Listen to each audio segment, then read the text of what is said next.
Hey guys, it's Lacey again, and this is your weekly content debrief. 15 minutes of actionable information you can use to improve your business and your content marketing. This week I am joined by special guest Dot.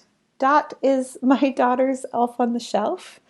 And when we woke up this morning, she was climbing in the potted plant. So she's making an appearance in my video today. So this week I wanted to talk a little bit about overwhelm because last Friday we did our CIA in 90 days VIP planning day, which means that we spent the whole day Friday, me and a small group of awesome people spent the whole day Friday planning the next 3, 6, 9 months in their business marketing plans. And I've noticed that what can happen after we do a planning session. So what happens is everybody gets excited, everybody's super pumped, everybody's like, yeah, marketing, woo. And then they go away for the weekend or whatever, they, take a day off, whatever it is. And when they come back to their marketing plan, they start to go, whew, that is a lot of work, right? They start to say, what have I put myself in for? And it's interesting because one of the things I do go over in the CIA in 90-day planning day is, considering your capacity. And what I mean by capacity is like, we can put anything in a plan. I could put in a marketing plan that you're going to write 7 blog posts a day for the next 9 months. That doesn't mean that it's realistic or doable or something that you actually even need, right? So we have to keep our capacity in mind when we're doing these plans. But sometimes even when we've tried really hard to keep our capacity in mind, what can happen is that we still feel overwhelmed, right? We've got this nice list, this calendar, whether they're doing it with me in the group setting or they come into a strategy session with me where I've done all the work to create the calendar.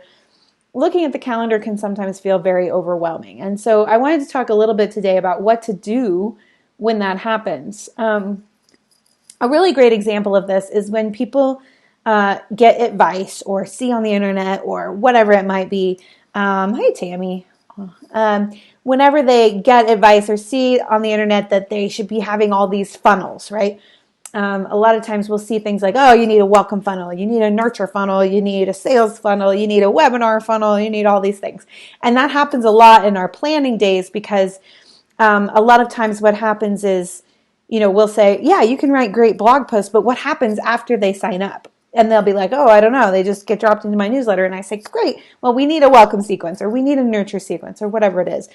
And then it starts to get like, oh, I've got all these emails I have to write on top of my weekly content, on top of my blog posts, on top of my newsletter, on top of whatever I'm doing on Instagram and Facebook and YouTube and wherever else I need to be, right? And that's when the overwhelm starts to get set in, is when you start to think about all the other stuff there is that needs to happen to make all this stuff happen. So what I like to do is dial it back and say, what's the minimum viable plan that I can go with here? That's how I like to start and how I like to get past the overwhelm and actually just get started. So one of the best places to start with your marketing plan is to ask yourself which part of the funnel, which part of the marketing plan is actually going to make you money, right? And that's like, where are we actually going to take the leads we're getting or the traffic we're getting to our website or whatever it is and turn that into sales?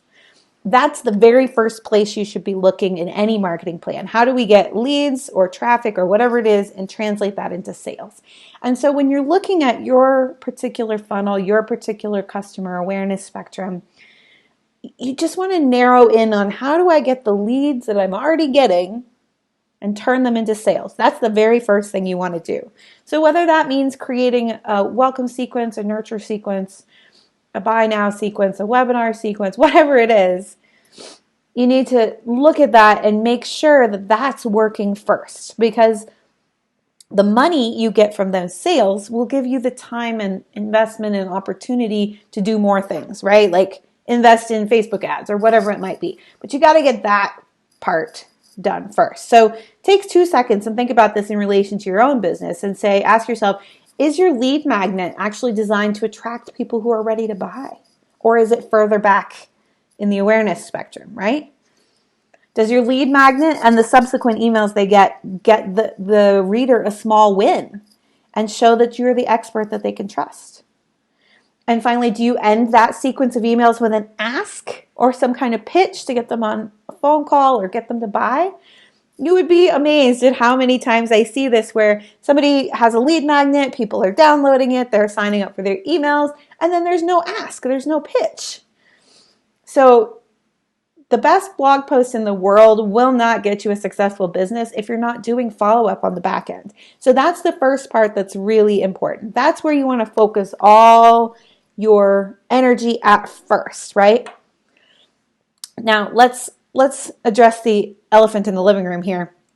You've probably heard people say that the money is in your list, and that is true to a degree, right? When you have a list of emails or leads that you can tap into, that's where you're going to make most of your sales, right?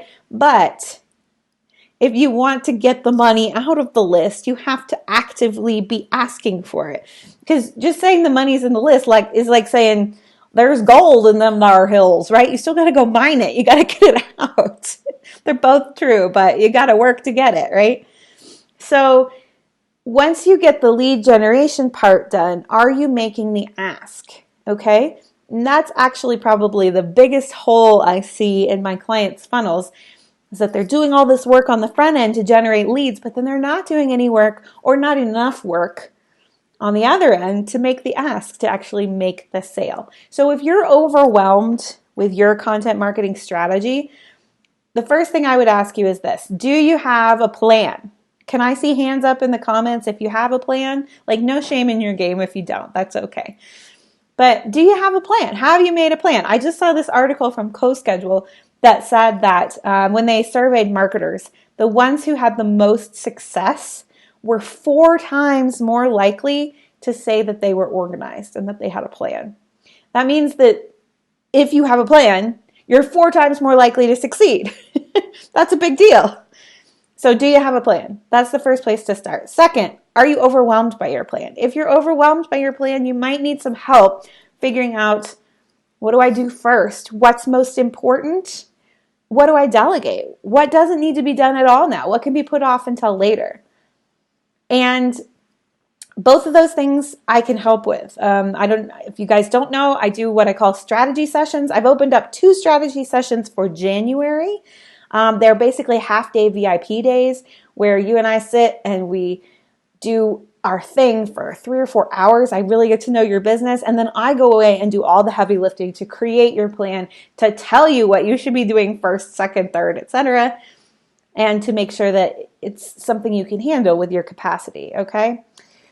So just to wrap up, if you're feeling overwhelmed by your marketing plan, it could mean that you need to focus.